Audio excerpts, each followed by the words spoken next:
চাষতলে বসে গল্প করতেছে, উমুকের ফাঁসি হলো, উমুকের ফাঁসি হবে। আমি হাত ধরে বললাম তোর মৃত্যু হবে। চমকা উঠছে, চমকা উঠলে উমুকের ফাঁসি হবে, উমুকের ফাঁসি হবে, তোর কি হবে? তোর হয়তো ফাঁসি হবে না, কিন্তু তোর তো মৃত্যু হবে। ফাঁসির তারিখ আছে পাগলা, মরার কোনো তারিখ নাই রে। ফাঁসির তারিখ নাই যে অমুক তারিখে ফাঁসি হবে, ফাঁসির আগে কোরআন পড়বি, তওবা পড়বি, নামাজ পড়বি, রোজা করবি, জিকির করবি, যত পাপ করেছে সব মাফ লিয়া গলার যখন ফাঁসির দড়ি দিবি তখন কলমা শাহাদাত পড়তে পড়তে আর ফাঁসি কার্যকর হয়ে যাবে। আল্লাহ রাসূল বলেছেন কেউ যদি সারা জীবন পাপ করে আর মরার সময় কলমা উচ্চারণ করে যদি মারা যায়, এক কলেমার উসিলায় আল্লাহ তার জীবনের সব পাপ মাফ করে দেয়। আর তোর যে মৃত্যু হবে তোর খবর কি? হুজুর আমার তো কলেমার গ্যারান্টি নাই। তাহলে ফাঁসির চিন্তা না করে মরার চিন্তা কর, মরার চিন্তা কর।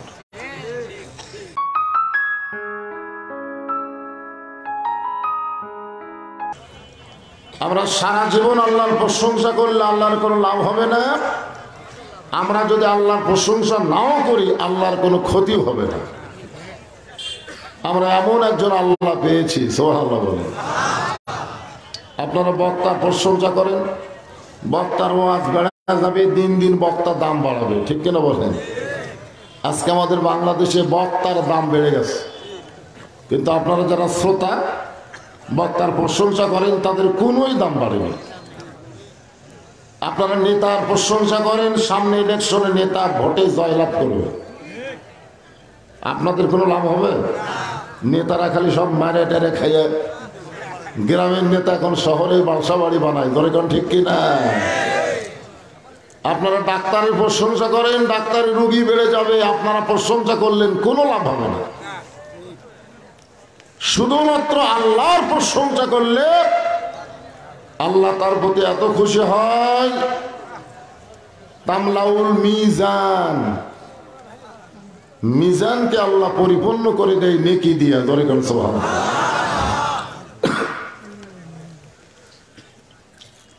মিজানের বাংলা হলো দাড়ি পাল্লা। বাংলা কি? আরো জোরে, জোরসে বলো, জোর হলো না, আরো জোরে।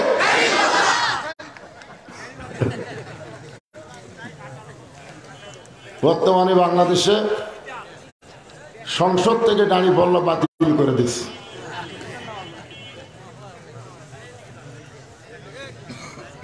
কিন্তু আল্লাহর কোরআন থেকে দাড়ি পাল্লা বাতিল করার ক্ষমতা কারো। আল্লাহ কোরআনে বলেন, ওয়াল ওয়াজনা বিল কিসতি ওয়ালা তুখসিরুল মিজান।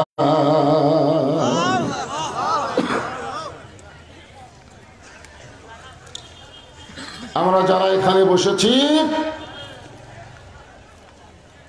ভাগ্য গুণে ভাগ্য, এই কপালের দাম আছে।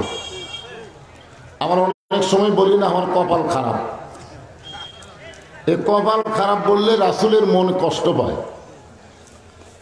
আমরা এমন একজন নবী পেয়েছি যেই নবী আল্লাহকে বলেছেন, আল্লাহ আমার একটা উম্মত যতক্ষণ জান্নাতের বাহিরে থাকবে আমি রাসূল ততক্ষণ জান্নাতে প্রবেশ করব না।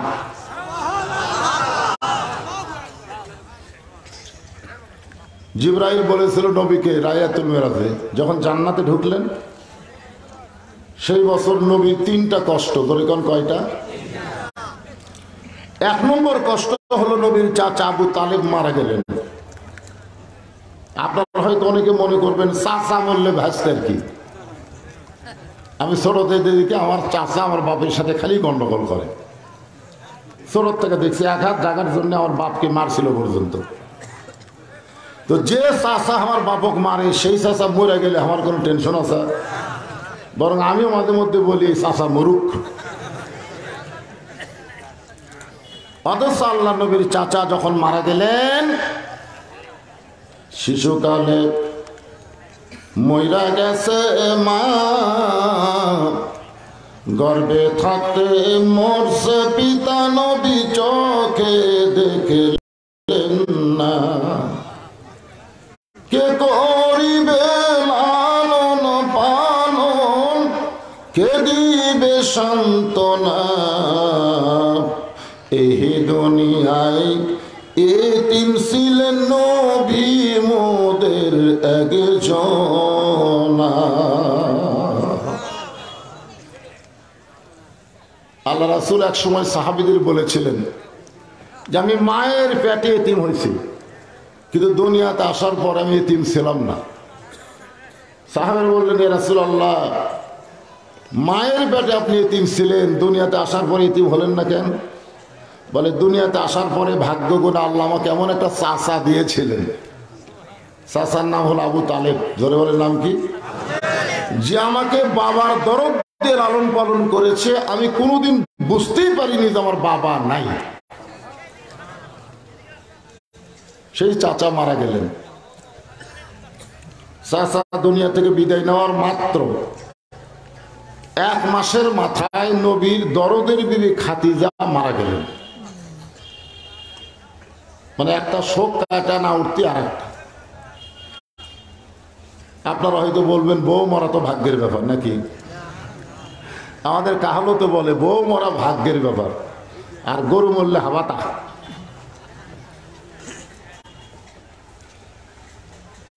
এমন একটা বিবি মা খাদিজা ছিলেন, যতদিন জীবিত ছিলেন ততদিন রাসূল দ্বিতীয় কোনো বিয়া করেননি।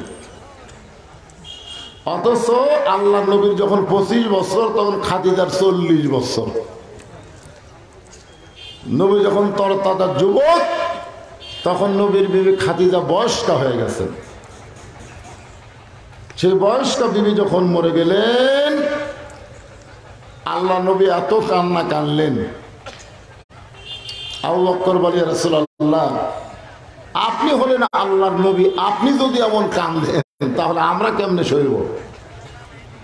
আল্লাহ রাসূল বললেন, সাহাবীরা তোমরা জানো না, এই খাদিজা আল্লাহর পক্ষ থেকে আমার জন্য মস্ত বড় নিয়ামত।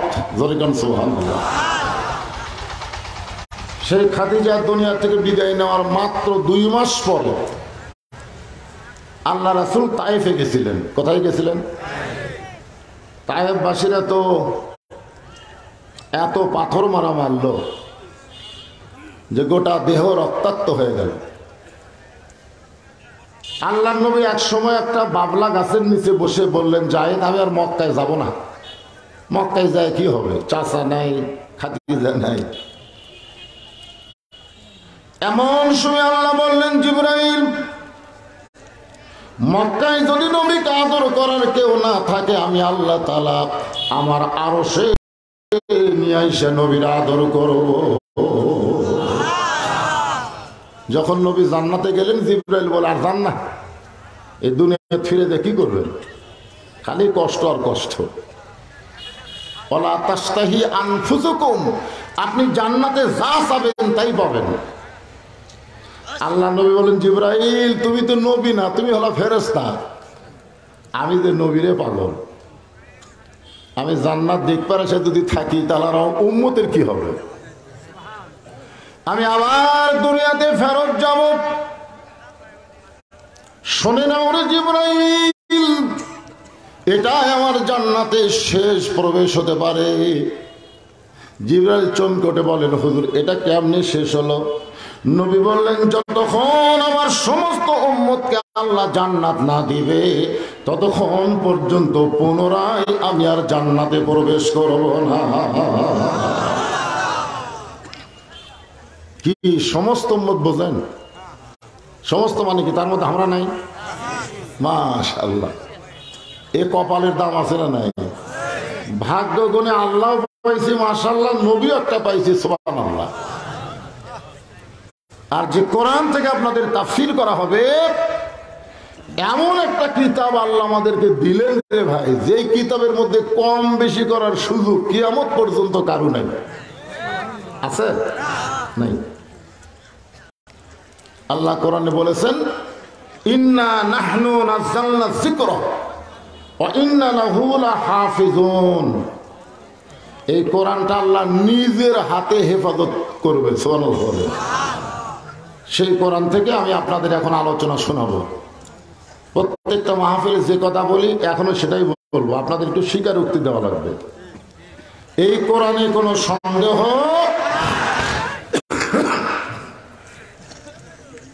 আমি মাহফিল কমিটিকে বলছিলাম একটু গরম পানি, আমি তো চা খাই না, কি একটা সমস্যা, আমি চা খাই না। আমি চা সেদিনই খাবো যেদিন আমার সামনে বসা জনগণ এক কাপ করে পাবে। এই সময় তো একটা চা খাওয়া দরকার ছিল, কিন্তু ওই যে কথা বলছি, আমি চা খাবো না, টেজে খাবো না, ঘরের মধ্যে খাবো। তবে একটু গরম পানি, প্রথম দিকে বললাম না 15-20 মিনিট একটু সমস্যা হয়, খুব গরম দাও, চায়ের মতন গরম দিলেও জিভে পুড়ি রে বাবা, উৎস গরম, এটা রাখো।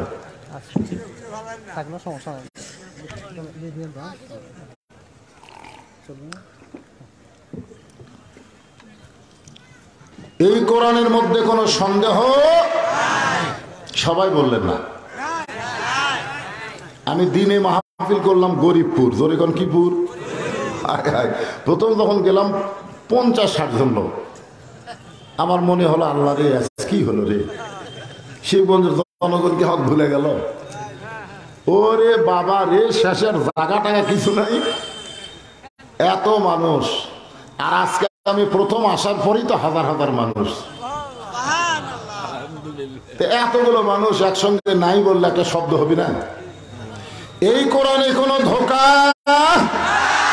এই কোরআনে কোনো গোজামি, মাশাআল্লাহ। আমরা সেই কোরআনের কথা বলি, অনেক এসে বলে হুজুর এই ওয়াজ করা চলবে না, এটা করা চলবে না। আমি বললাম কেন ভাই? বলে না, এমন ওয়াজ করবেন না যেন সরকারের বিরুদ্ধে যায়। সরকার কোরআনের বিরুদ্ধে যাক অসুবিধা নেই, কিন্তু সরকারের বিরুদ্ধে কোরআন যে কথা বলবে এটা বলা যাবে না।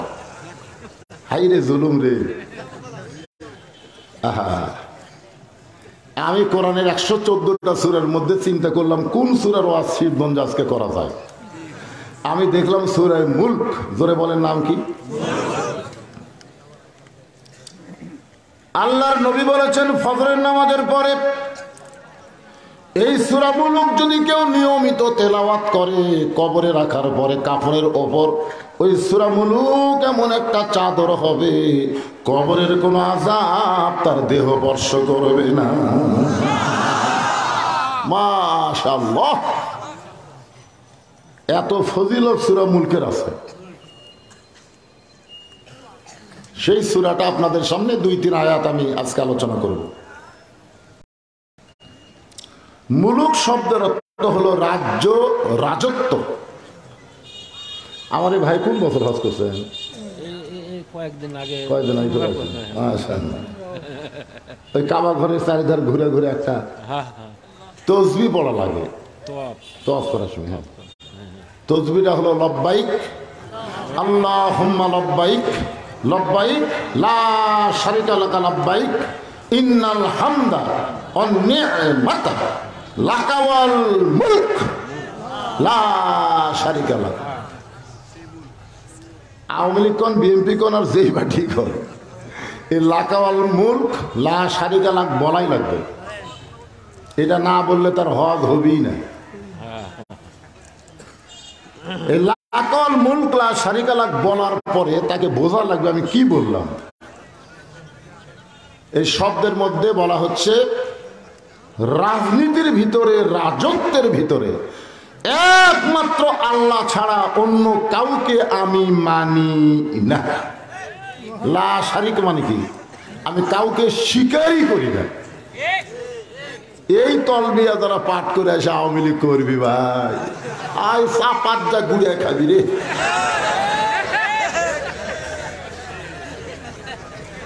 এই তালবিয়া পাঠ করে কেউ যদি বিএনপি করে, জাতীয় পার্টি করে, তাদের হজ কবুল হবে না। এই তালবিয়া পাঠ করার পরে আগে যে দল করছো এরপরে আল্লাহর দল করতে হবে।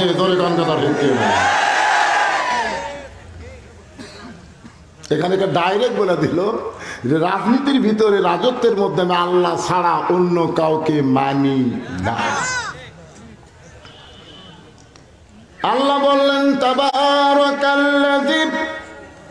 বিয়াদিহিল মুলকু ওয়া হুয়া আলা কুল্লি শাইইন কাদির।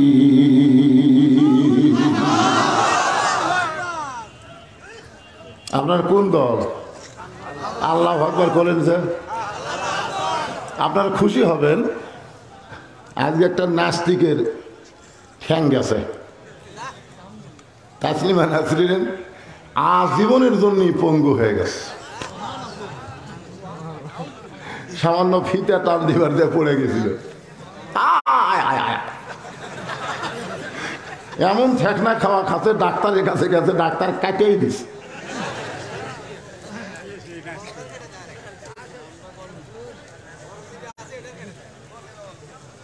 শোনেন, এই বাংলাদেশের একজন নাস্তিক কইছে আল্লাহু আকবার হলো জামাত শিবিরের স্লোগান। এই নাস্তিক মূল্য অবশ্য আমাদের মতন কিছু মৌলবি জানাজা পড়াবে, আল্লাহর সামনে থেকে বলবে আল্লাহু আকবার। আল্লাহ কবি কে রে? এটা বলে জামাতের স্লোগান। ই মরছে সামনে আল্লাহু আকবার কেন? কোরআনের তেলাওয়াত যখন হবে, যে দল করি না কেন, তেলাওয়াত শোনার সঙ্গে সঙ্গে আল্লাহু আকবার বলে আমরা তাকবীর দেব। খুব রাজি আছেন? হ্যাঁ,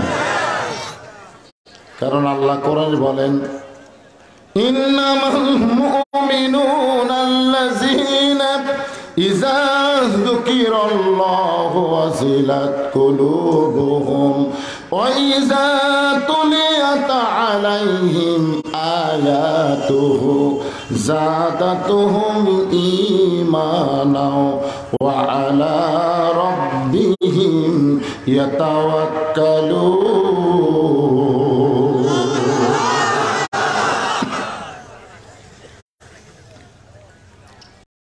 ওই পুত পবিত্র আল্লাহ তাবারক। আমাদের বাংলাদেশে ওয়াজের পরে তাবারক দেয় না, তাবারক। একজন মাইকে বলতেছে হুজুর আজকে মাহফিলের মোনাজাতের পরে তাবারক আছে, আমি খোঁজলে দেখি সব বেয়ানামাজি পাঠ করছে। এই সালারা মাগরিব পড়েনি, এসা পড়েনি, ওই তবারক পাকাবার যায় আর নামাজই পড়েনি। আচ্ছা, বেয়ানামাজের হাত যার মধ্যে লাগছে ওরা তবারক আছে? আপনাকে এলাকায় মনে হয় তবারক হয় না? আয় হাই, নিচে আগুন ঠেলতেছে, নামাজ না পড়ার কারণে জাহান্নামে যাওয়া লাগবে, এই বোধ যার কলিজায় থাকে না। ওই পুত পবিত্র আল্লাহ, যে আল্লাহ বলতেছেন গোটা পৃথিবীর রাজত্ব কর্তৃত্ব মালিকানা একমাত্র কার হাতে? জোরে সরে বলেন কার হাতে? এই বাংলাদেশের মালিকানা কার হাতে? ওহু আলা কুল্লি শাইইন কাদির। প্রত্যেকটা বিষয়ের উপরে যতগুলো বিষয় আপনার কল্পনায় মেধায় আসবে, প্রত্যেকটা বিষয়ের উপরে সমস্ত ক্ষমতা কার। আচ্ছা, এটা কি আপনারা মানা নিলেন না খালি জবান দিয়ে বলে গেলেন?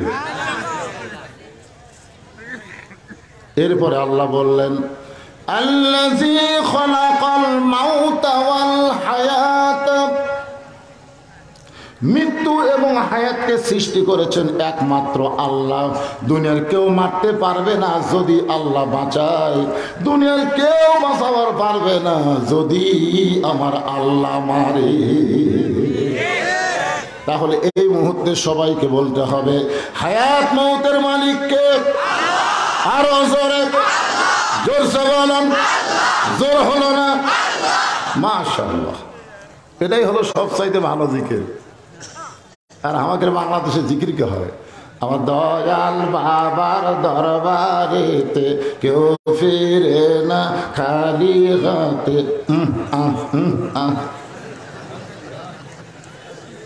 আল্লাহরে ধন্য বীরে দিয়া আল্লাহ আছে গায়েব হইয়া, নবীর ধন খাজানিয়া শুয়া আছে আজমিরে, কেউ ফিরে না খালি হাতে খাজারে তোর দরবারে। আপনারা সত্যি করে বলেন তো, এটা কি তাওহীদ না শিরক? আরো জোরে বলা লাগবে। কেউ যদি আদর করে বউকে কয় এটা আমার লক্ষ্মী বউ, এ বলা মাত্রই শিরক। কারণ লক্ষ্মী হচ্ছে হিন্দুদের একটা পূজার নাম। জোরে খান কথা ঠিক কিনা? কেউ যদি বলে কষ্ট করলে কৃষ্ট মিলে, বলা মাত্রই শিরক। কারণ কৃষ্ট হিন্দুদের একটা দেবতার নাম। কেউ যদি বলে আমার দল ক্ষমতায় আছে, বলা মাত্রই সে মুশরিক হয়ে গেছে। কারণ কোন দল ক্ষমতায় নাই, ক্ষমতায় রয়েছে আমার আল্লাহ। এবারে কি হলো রে? কি রে?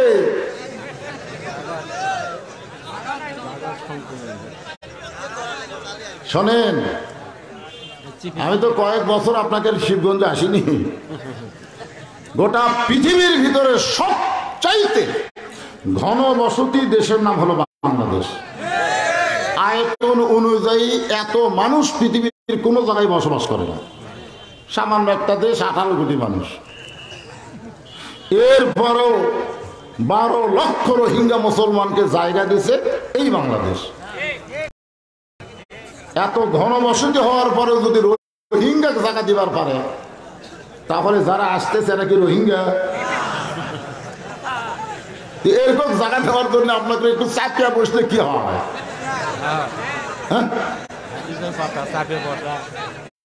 একটু চাপা বসেন। এ আর হয়েছে না বাদাম, যা কোয়া লাগে আমি কই, তোমরা আর কিছু কই না বাবা। একই মাহফিলে বেশি বক্তা হলে সমস্যা। ও মহিলাদের মতো ভিড়, আয় হায় রে, মহিলা করে বলার জায়গায় দেওয়া যাবে না, ফেরত দেওয়া লাগবে।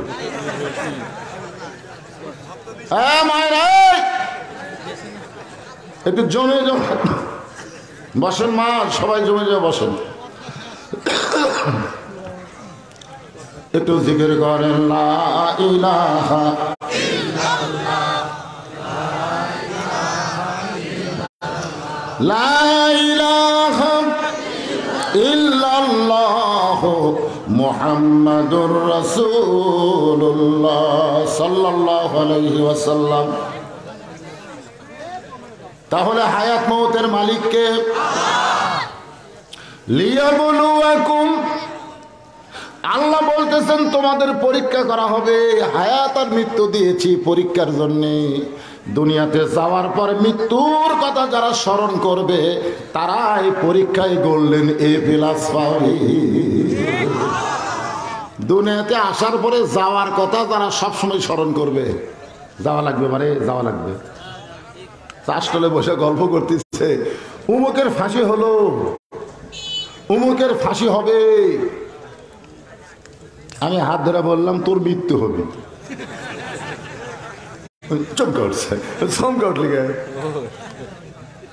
উমুকের ফাঁসি হবে, উমুকের ফাঁসি হবে, তোর কি হবে? তোর হয়তো ফাঁসি হবে না, কিন্তু তোর যে মৃত্যু হবে। ফাঁসির তারিখ আছে পাগলা, মরার কোনো তারিখ নাই রে। ফাঁসির তারিখ নাই যে অমুক তারিখে ফাঁসি হবে। ফাঁসির আগে কোরআন পড়বি, তওবা পড়বি, নামাজ পড়বি, রোজা করবি, জিকির করবি, যত পাপ করেছে সব মাপ লিয়া গলার যখন ফাঁসির দড়ি দিবি, তখন কলমা শাহাদাত পড়তে পড়তে আর ফাঁসি কার্যকর হয়ে যাবে। আল্লাহ রাসূল বলেছেন, কেউ যদি সারা জীবন পাপ করে আর মরার সময় কলমা উচ্চারণ করে যদি মারা যায়, এক কলেমার ওসিলায় আল্লাহ তার জীবনের সব পাপ মাফ করে দেয়। আর তোর যে মৃত্যু হবে, তোর খবর কি? হুজুর আমার তো কলেমার গ্যারান্টি নাই। তাহলে ফাঁসির চিন্তা না করে মরার চিন্তা কর, মরার চিন্তা কর। আজকে আমরা ফাঁসি নিয়ে খুব টেনশনে আছি, কিন্তু নিজের মরা নিয়ে কোনো খেয়ালই নাই। এই দুনিয়াতে আসার পরে যাইতে হবে, এই বিশ্বাস যাদের কলিজায় থাকবে। আইয়ুকুম আহসানু আমালা, আল্লাহ বলেছেন সুন্দর আমলের পরীক্ষা। যে সাবজেক্ট তার নাম হলো সুন্দর আমল। আহসান মানে কি? Hasan, Hossain, Messi, Neymar. আমাদের বাংলাদেশে হাসান হোসাইনের কোনো দল নাই, কিন্তু মেসি নেইমারের সাপোর্টার আছে। জোরে কোন কথা ঠিক কিনা? অথচ আল্লাহ রাসূল বলেছেন, সাইদুস শাবাবে আহলেল জান্নাহ হাসান ও হোসেন রাদিয়াল্লাহু তাআলা আনহুমা। রে যুবকেরা, বিশ্বকাপ নিয়ে লাফালাফি করলে মেসি নেইমারের সাপোর্টার হলে ওরা হবে জাহান্নামের সর্দার, আর আমার হাসান হোসেন হবে জান্নাতি যুবকদের সর্দার। তোমরা কার সাপোর্টার? আল্লাহর সাপোর্টার। আল্লাহ। এখানে আমি মেসি নেইমার আর হাসান হোসেন বলতেছি, আল্লাহর কাছে।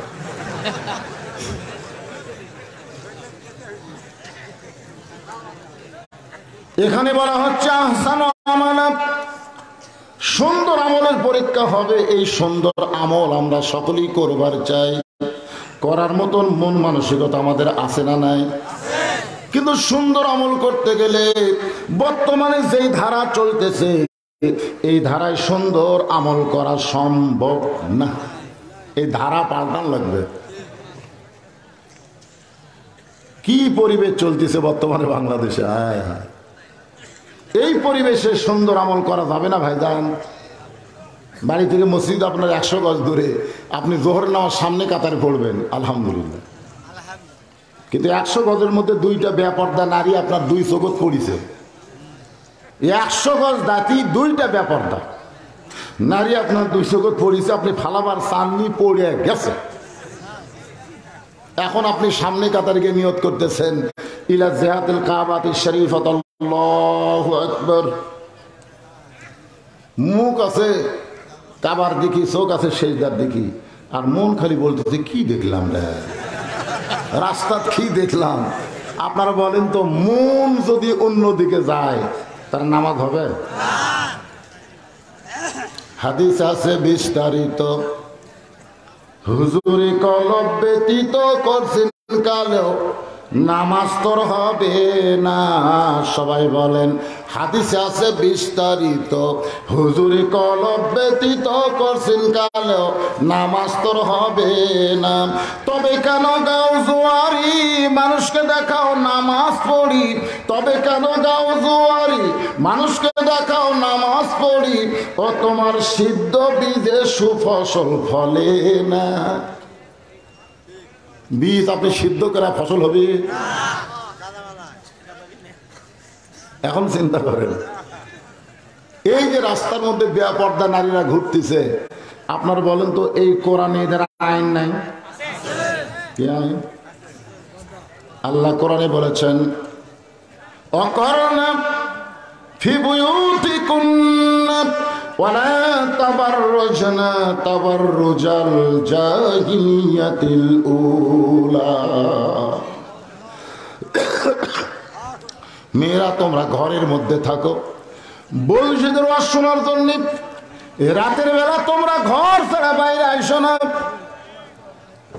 বয়সীদের ওয়াজ শোনা কিন্তু ফরজ না, কিন্তু তোমাদের পর্দা করা হলো ফরজ।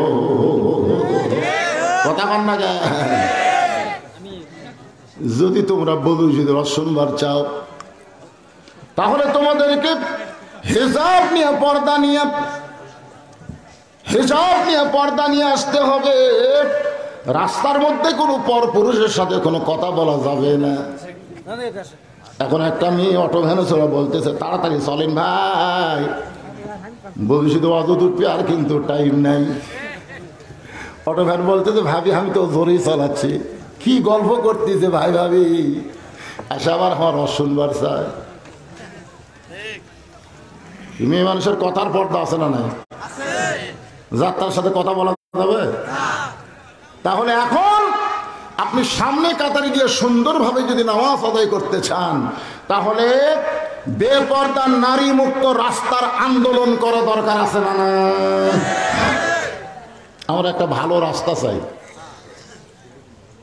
ভালো রাস্তা যদি বানাবার চান, ভালো পরিবেশ যদি তৈরি করবার চান, তাহলে ভালো একটা সমাজের দরকার। ধরে কোন কিসের দরকার? ভালো সমাজ যদি বানাবার চান, তাহলে ভালো একটা রাষ্ট্র দরকার। ভালো একটা রাষ্ট্র যদি গঠন করতে চান, তাহলে মানুষের তৈরি আইন দিয়ে কখনো সম্ভব না। আমার আল্লাহর কোরআনের আইন লাগবে। ধরে কোন ঠিক কিনা? অর্ধ পৃথিবীর খলিফা হযরত ওমর গভীর রাত্রে মরুভূমির মধ্যে কাঁদতেছে। আবু যর গিফারি খুঁজতে খুঁজতে ওমর ফারুকের পিছনে গিয়ে বলে, আমিরুল মুমিনিন, সবাই যখন ঘুম পাড়ে আপনি তখন কান্দেন কেন? ওমর ফারুক বলে, আবু যর, এই মরুভূমিতে দাঁড়ায় আমার অতীতের কথা বারবার মনে হয়। আবু যর বলতে যে কি আপনার অতীত ছিল? বলে, আমি উট দুম্বা চারাইতেছিলাম, সন্ধ্যার সময় বাড়িতে গেলে আমার বাবা কান ধরে বলতো, ওমর তোর গোটা শরীর থেকে উটের লাদের গন্ধ, পেশাবের গন্ধ পাওয়া যায়।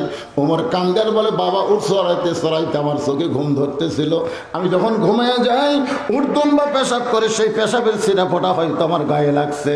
বাবা বলে, গাধা রে, তুই কোনোদিন মানুষ হবি না। ওমর কান্দার বলে, আবু যর, যে উমরকে তার বাবা গাধা গাধা বলে তিরস্কার করেছে, আজকে সেই উমর অর্ধ পৃথিবীর খলিফা হয়েছে, এটা উমরের যোগ্যতাই নয় রে আবু যর, এটা হলো আমার আল্লাহর কোরআনের ওসিলা।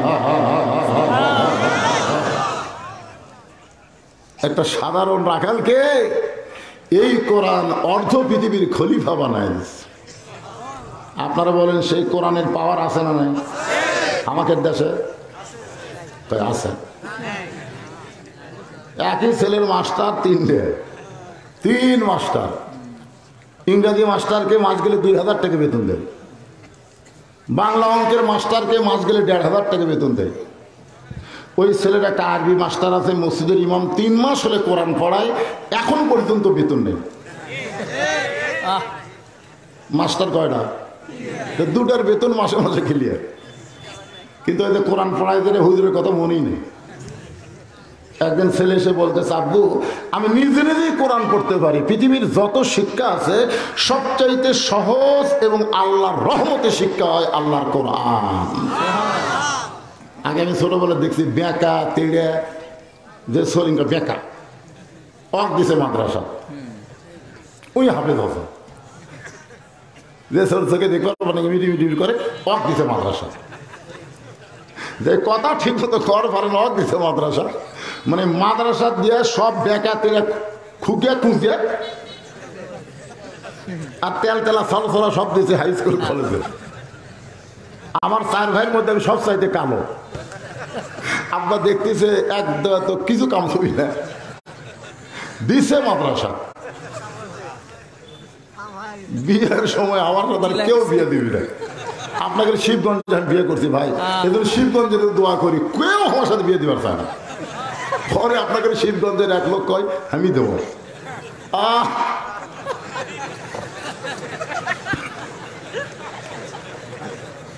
আসতেছে আমাকে দুলা ভাই না, আমাকে দুলা ভাই হচ্ছে তো।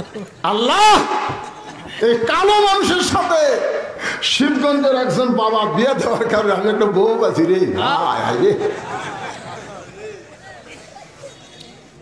চিন্তা করে দেখেন, সবচাইতে সহজ কোরআন। ছেলে বলতেছে, আব্বু আমি নিজে কোরআন পড়বার পারি। বাপ বলতেছে, আমার হুজুরের কথা মনেই নেই। 3 মাস পরে বাপের এবার হুজুরের কাছে গিয়ে বলতেছে, হুজুর এত কষ্ট করে আমার ছেলেকে আপনি কোরআন পড়াচ্ছেন, আমার ছেলে নিজে কোরআন পড়বার পারে হুজুর। আমি শুনেছি আল্লাহর কোরআন শিক্ষা দিয়ে হাদিয়া দেওয়া জায়েজ নাই। হুজুরের চোখে পানি পড়তেছে। এই শয়তান ইংরেজি মাস্টারকে ফতোয়া দেয়নি, এই বাংলা অঙ্কের মাস্টারকে ফতোয়া দেয়নি, ফতোয়া দিছে হুজুরের উপর। ধরে কথা ঠিক না? আজকে গোটা বাংলাদেশে আলেম সমাজের উপর ফতোয়া চলতেছে। ফতোয়া মানে কি? ফতোয়া মানে বিচার, ফতোয়া মানে রায়। এই আলো ধরছিস কেন চোখের দিকে? মোবাইলে আলো জ্বলতেছে, আলো বন্ধ কর।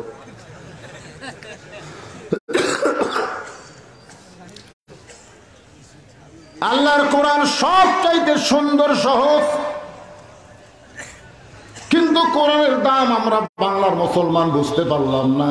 আজকে সূরা মুলকের 2টা আয়াত আপনাদের সামনে ব্যাখ্যা করতেছি, একটু মনোযোগ দিয়ে শোনেন। আল্লাহর কোরআনের দাম আছে না নাই?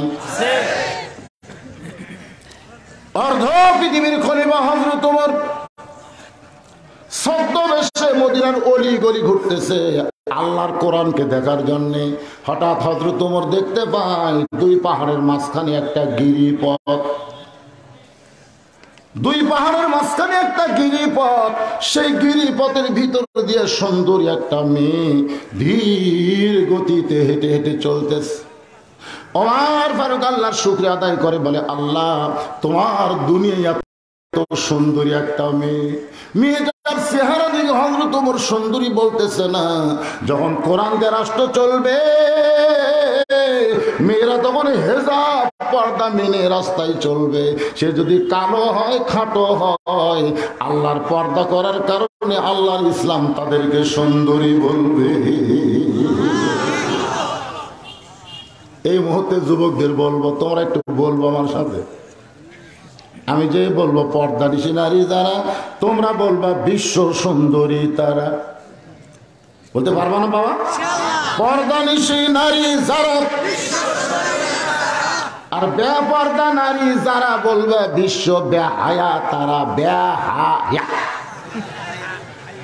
বেপর্দা নারী পরিমণি আর কোনো শরম নেই, ওই গামছা পরে লুঙ্গি পরে ড্যান্স দেয়। কথা ঠিক কিনা? মদের ভান্ডারে ধরা পড়লো, তারপরে বাংলার বিচারক তাকে জামিন দিল। ওই হাতত মেহেন্দি দিয়ে বার হলো আর মুসকি মুসকি হাসা বললো, এ দেশে কোনো বিচার নাই রে। আলেমদেরকে জেলখানাতে হাত করা পড়ে ঢুকাই, আর আমি এত অপরাধ করার পরও আমাকে জামিন দেয়। সেই আনন্দে জন্ম দিবসে ওই লুঙ্গি পরে ড্যান্স দিল। এমন একটা দেশ আমরা পাইছি ভাই, জালেমেরা রাস্তা ঘুরতেছে আর আলেমরা জেলখানায় ধুকে ধুকে মরতেছে। বিচার হবে? হবে না? একদিন না, অল্প দিনের মধ্যে হবে।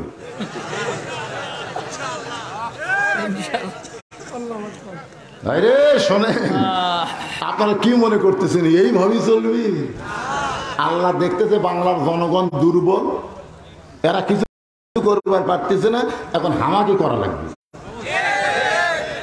আল্লাহ ধরে না, ধরে না, ধরলে কিন্তু আর ছাড়বে না। একটু মনোযোগ দিয়ে শোনেন। ওমর ফারুক মেয়েটার নিকটে গিয়া সালাম দিয়ে বললেন, মা, এই নির্জন পথে তুমি একা একা চলতেছ, তোমার সামনেও কোনো মানুষ নাই, পিছনেও কোনো মানুষ নাই, তোমার অন্তরে কি কোনো ভয় ডর লাগতেছে না? মেয়েটা হেজাবের ভিতর থেকে বলে, পথিক তুমি কি হযরত ওমরকে চেনো? মেয়েটা ওমরকে চিনি না, যার কারণে বলে, পথিক রে তুমি কি হযরত ওমরকে চেনো? ওমর যেদিন থেকে আল্লাহর কোরআন দিয়ে রাষ্ট্র চলায়, সেদিন থেকে পৃথিবীর এক প্রান্ত থেকে আর একটা প্রান্তে একটা মানুষ নির্ভয়ে চলবে, তার কলিজায় আল্লাহ ছাড়া অন্য কারো ভয় ঢুকবে না। আজকে বাংলাদেশে 1000 টাকার জুতা, জোহরের নামাজ যদি মসজিদের সামনে কাতারে পড়বার চাই, তাহলে জুতা আমরা মসজিদের দরজাত রাখতে ভয় পাই। জুতা যখন হাতত নিচ্ছে, ফেরেশতা বলতেছে, আল্লাহ এই যে জুতা হাতত নিল কার ভয়? তা আল্লাহ বলতে চোরের ভয়। তাহলে মসজিদের মধ্যে ঢুকে কার ভয়? তখন আল্লাহ কাছে আমার ভয়। বাংলাদেশের মুসলমান আগে চোরের ভয় করে, চোর ডাকাত ডালেম বাটপার গোটা বাংলাদেশ দখল করে আছে। কথা ঠিক না? এই চোর ডাকাতের ভয়ে এখনকার বক্তারাও পর্যন্ত কথা বলবার পারতেছে না। আমি এক জায়গাতে আল্লামা সাইদি হুজুরের নাম ধরে দোয়া করছি, সাইড থেকে এক চোর দৌড়াচ্ছে, ওর দিকে তাকে কে ডাকা কি দেখেছে না? যুদ্ধ অপরাধী পক্ষে করে দোয়া করা যাবে না। আমি বললাম, শোনো, ভালো মানুষকে যখন জেলে রাখবা তখন দিন দিন তার জনপ্রিয়তা বেড়ে যাবে, আর খারাপ মানুষকে যখন জেলে রাখবা দিন দিন মানুষ তাকে ভুলে যাবে। জনগণ কথা ঠিক কিনা? সাইদি সাহেবকে তোমরা জেলে রাখার পরে দিন দিন মানুষকে তাকে ভুলে গেছে। ছাড়িয়ে দিয়ে দেখো, আগে হচ্ছিল 5 লাখ, এখন হবে 50 লাখ। জনগণ কথা ঠিক কিনা?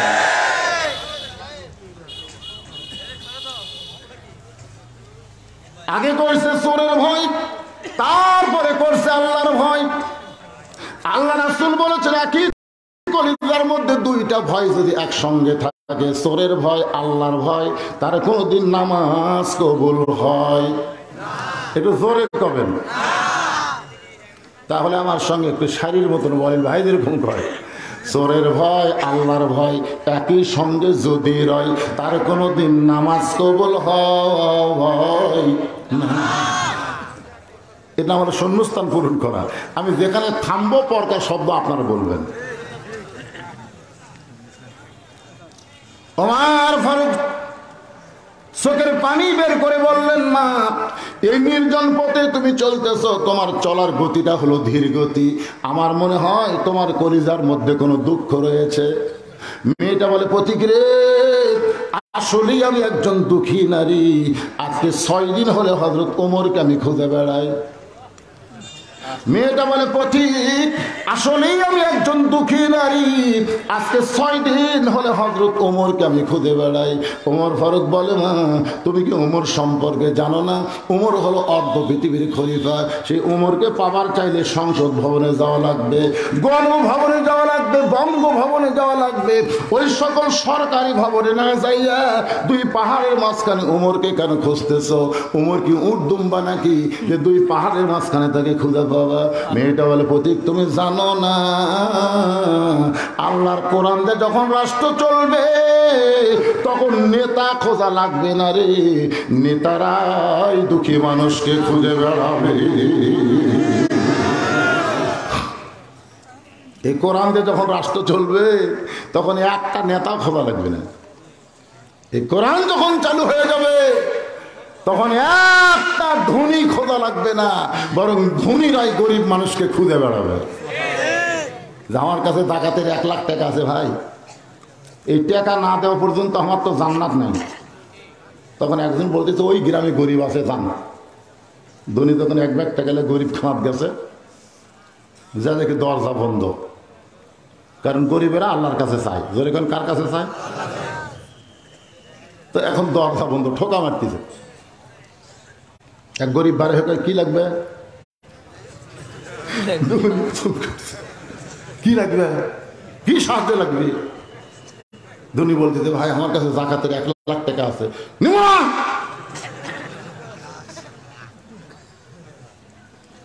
ধনী কই, ভাই কি বিপদে পড়ছি ভাই, তোর টাকা না দেওয়া পর্যন্ত আমার জান্নাত নেই। লে ভাই, লে ভাই, ওই দরজা দেখো,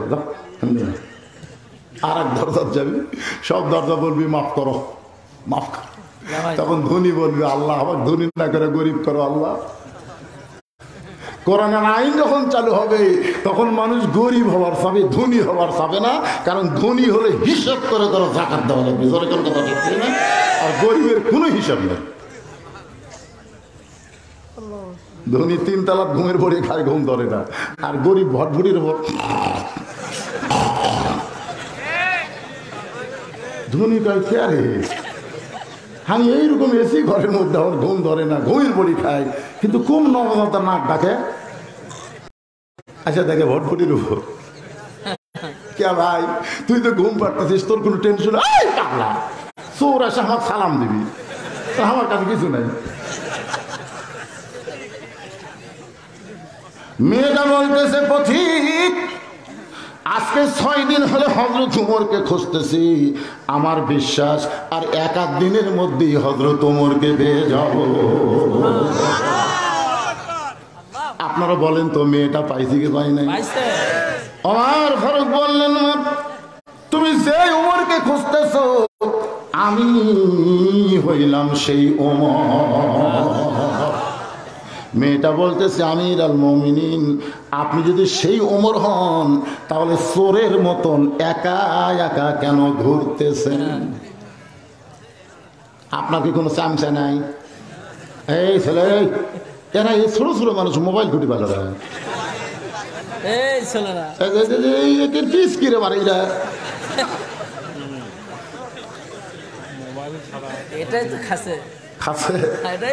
হুজুর পানি পড়া দেন, হুজুর আমার ছেলের কান্দন থামে না, পানি পড়া দিছি ভালো হয় না, তেল পড়া দিছি ভালো হয় না। একদিন মেয়ের মা বলতেছে, আপনাকে দোয়ার বরকত শেষ, এত দোয়া করেন কান্না হবে না। এক মাস পরে বললাম মা খবর কি, আর কান্দে না। কি হয়েছে? ওর বাপ একটা মোবাইল কিনে দিছে। যখনই কান্দে চালু করে দিই আর কান্দে না।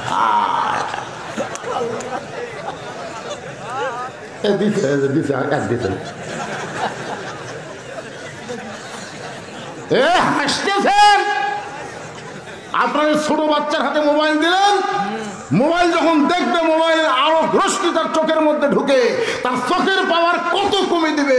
কিছুদিন পরে এই বেটা আপনার কানা হবে রে। আর কোনো দিকে খেয়াল নাই, একদিকে যখন খেয়াল করবি তখন আস্তে আস্তে শরীরের সমস্ত জিনিসের কোষগুলো তার দৃষ্টির দিকে চলে আসবে। কিছুদিন পরে দেখবেন এই মরদ থাকবি না, ওই হিজরা হবি, হিজরা হবি। কারা নেবেন? এত কে দিল না? এই সামনে বসে মোবাইল মারতেছে, আশ্চর্য ধরনের কথা। হাসেন না ভাই, হাসতে হাসতে আমাদের বিশাল সর্বনাশ হয়ে যাচ্ছে। আসলে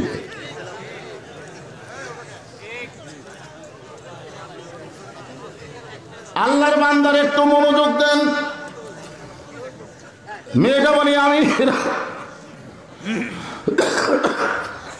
মুমিনিন, আপনি হলেন অর্ধ পৃথিবীর খলিফা। আপনি চোরের মতন একা একা ঘুরতেছেন, আপনার কি কোনো স্যামসা নেই? স্যামসা যে যত বড় নেতা হবে দেখবেন তার চামচা যত বেশি, আর যে নেতার চামচা যত বেশি দেখবেন সেই নেতা জনগণের হক মারে তত বেশি। আমাকে লাগছে কুরবানি দিচ্ছে 1,10,000 টাকা দিয়ে, কুরবানির গোস্ত ডানি পল্লা দিয়ে মারতেছে, জানি পল্লা, গরিবের এক ভাগ, নিজের এক ভাগ, আত্মীয়ের এক ভাগ। শেষ পর্যন্ত চেয়ারম্যান বলতেছে ভাই আমার ভাগের গোস্ত গরিবক দিলাম, আমি এত গোস্ত কি করব? গরিব যাচ্ছে আর বলতেছে আল্লাহ একটা চেয়ারম্যান পাচ্ছি রে, নিজের গোস্ত আমাকে দেয়। ঈদের 1 মাস পরে ভিজিএফ কার্ডের চাউল দিবার যায়, দেখে চেয়ারম্যান আর রানী পল্লা লিয়ে যায়নি, বালতি লিয়ে গেছে। চৌকিদারক একটা দাগ দিয়ে ধরছে, এই দাগ পর্যন্ত চাউল দে, দাগ পর্যন্ত চাউল দে। ওরা দাগ পর্যন্ত চাউল নিয়ে মাপা দেখে 8 শেয়ার লেখা আছে, 10 কেজি দিছে 8 শেয়ার। তখন একজন সাহস করে বলে চেয়ারম্যান সাহেব লেখা আছে 10 কেজি, আপনি 8 শেয়ার নাম কাটে দে, নাম করে দে। জোড়হাত করে বলতে চেয়ারম্যান সাহেব যা দিচ্ছেন নাম কাটে না। চেয়ারম্যান কয় চামচা পালা লাগে রে শয়তান, চামচা পালা লাগে। চামচা কি আমার বাপের টাকা দিয়ে পালবো নাকি রে? তোর কে হক মারে চামচা পালবো? দেখবেন যে নেতার পিছনে যত চামচা ঘুরবি ওই নেতা তত জনগণের হক মারে। জনগণ কথা ঠিক না? ওমর ফারুক চোখের পানি বের করে বললেন মা,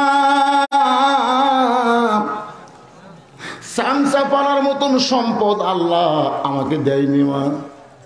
জুমার দিনে হযরত ওমর খুতবা দিচ্ছেন, সামনে থেকে এক মুসল্লি দাঁড়িয়ে বলে আমির আল মুমিনিন এত সুন্দর খুতবা দিচ্ছেন, তারপরেও আপনার খুতবা আমরা শুনবো না। ওমর ফারুক বলে আমার অপরাধ কি? বলে আপনার অপরাধ হলো আমাদেরকে খাটো পাঞ্জাবি দিয়ে আপনি লম্বা জুব্বা পরে খুতবা দিবেন, আমাদেরকে খাটো পাঞ্জাবি দিয়ে লম্বা জুব্বা পরে খুতবা দিবেন।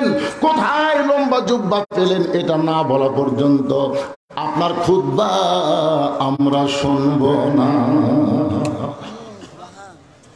সমস্ত সাহাবী মাথা নিচু করে বসে আছে।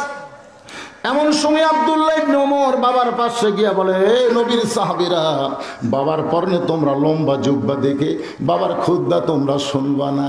লক্ষ্য করে দেখো তোমাদের পরনে নতুন পাঞ্জাবি আছে, খাটো হলেও তো নতুন পাঞ্জাবি, কিন্তু আমার পরনে নতুন কোনো কাপড় নাই। সমস্ত সাহাবীরা আব্দুল্লাহ আজকে জুমার দিনে সবাই নতুন কাপড় পরে আইছে, তুমি কেন নতুন কাপড় পরলা না? আব্দুল্লাহ কামদার বলে কেমনে পরবো, ওই মানুষটা আমাকে নতুন কাপড় পরতে দিল না। এই মানুষটা আমাকে নতুন কাপড় পরতে দিল না। দুনিয়ার সবাই যখন ঘুমায় আছে ওই সময় আমার বাবা আমার দরজায় গিয়ে ডাক দে, আব্দুল্লাহ রে আর ঘুম পারিস না বাজান, আগামীকাল জুমার দিন। আগামীকাল জুমার দিন দরজা খুলে দেখলাম বাবা একটা পাঞ্জাবি নিয়ে দাঁড়ায় আছে। আমি কইলাম বাবা বাইতুল মাল থেকে আমার একটা পাঞ্জাবি দিল, আপনি আর একটা গোপনে দিবার আইছেন। ওমর ফারুক চোখের পানি বের করে বলেন ওয়াইযা হাকামতুম বাইনান নাস আন তাহকুমু বিল আদল। আব্দুল্লাহ রে তোরে নতুন জামার দিয়ে আসিনি বাবা, এই জামাটা আমার ভাগে পড়েছে, এই খাটো টান পাঞ্জাবি পরে আমি কেমনে খুতবা দিব রে আব্দুল্লাহ, তোর পাঞ্জাবি আমাকে দান করে দে বাবা, তোর পাঞ্জাবি আমার পাঞ্জাবি মিলে আমি একটা লম্বা জুব্বা বানাবার চাই। আব্দুল্লাহ বলে বাবার চোখের পানিকে মুছে দেওয়ার জন্য আমার পাঞ্জাবি গভীর রাত্রে বাবাকে দান করেছে, ঘুম পাড়েনি রে আমার বাবা। নিজের হাতে দুই পাঞ্জাবি একত্র করে জুব্বা বানায়া সেই জুব্বা পরে এখন তোমাদের সামনে খুতবা দেয়। এখন বলো খুতবা শোনা কি যা? সমস্ত সাহাবীরা চিল্লায় বলে আল্লাহ তোমার কোরআন দিয়ে যখন রাষ্ট্র চলবে তখন এমন ভালো নেতা জনগণ দেখতে পাবে।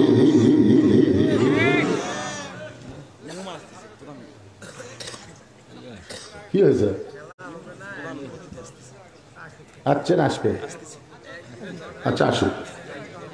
প্রধান অতিথির আগমন, জোরে কোন প্রধান অতিথির আগমন। আলহামদুলিল্লাহ। আল্লাহর বান্দার একটু মনোযোগ দেন, মনোযোগ দিয়ে শুনতেছেন? কোন জায়গা দিয়ে গেলাম? আরে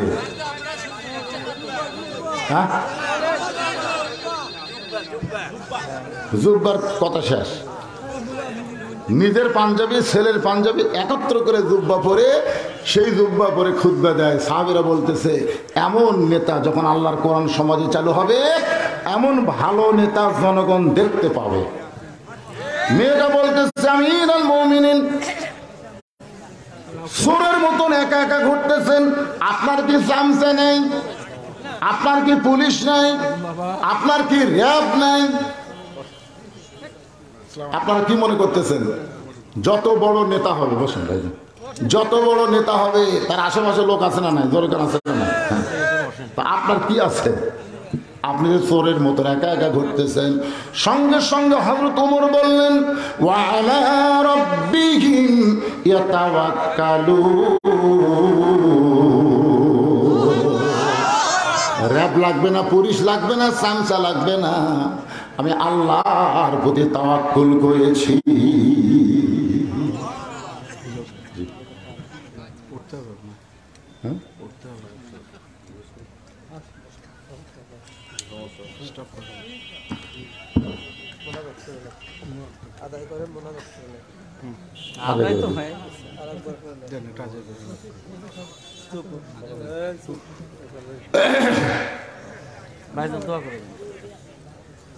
সংক্ষিপ্ত একটা আদায় করে দিই,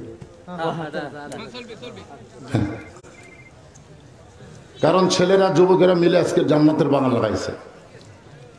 ভাইজান আপনারা সবাই খুশি হয়ে কোরআনকে ভালোবেসে ঈদগার মাঠের উন্নয়ন কল্পে মাহফিল। এই মাঠটা কি পাকা না মাটি? সামনে যে কয়টা ঈদ আসতেছে মনে হয় বর্ষার মধ্যে, ঠিক না? প্রত্যেকটা ঈদের মাঠ কিন্তু এখন পাকা করতে হবে, তাছাড়া বর্ষা হলে আর নামাজ পড়তে পারবেন না। এই জন্য ঈদগার মাঠের উন্নয়ন কল্পে মাহফিল। আপনাদের কাছে রুমাল যাবে, চাদর যাবে, আল্লাহর হস্তে এ হইচই করতেছেন কেন? ও আজের শেষ ফিনিশিং হলো মোনাজাত।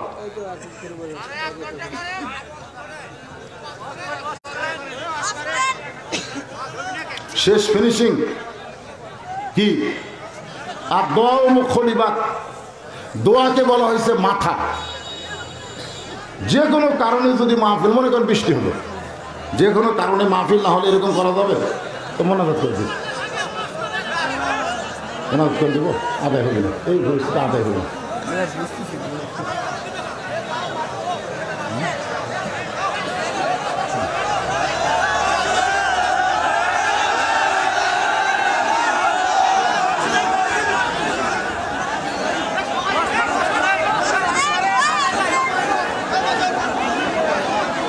বসেন, বসেন।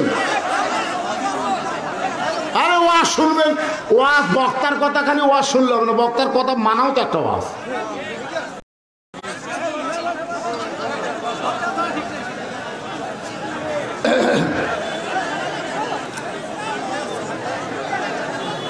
আপনারা তো ওয়াজ শোনার জন্য আইছেন, আমিও ওয়াজ করতেছি, ঠিক না? আমিও ওয়াজ করতেছি ভাই, কোনো সমস্যা নেই, বসেন বসেন সবাই বসেন। এভাবে মাহফিল ভাঙ্গা দিয়ে দেওয়া পাপ হবে। এখানে অসংখ্য রহমতের ফেরেশতা আইছে, বোঝেন না? ফেরেশতা আইছে, তারা আপনাদের দেখতে পাচ্ছে।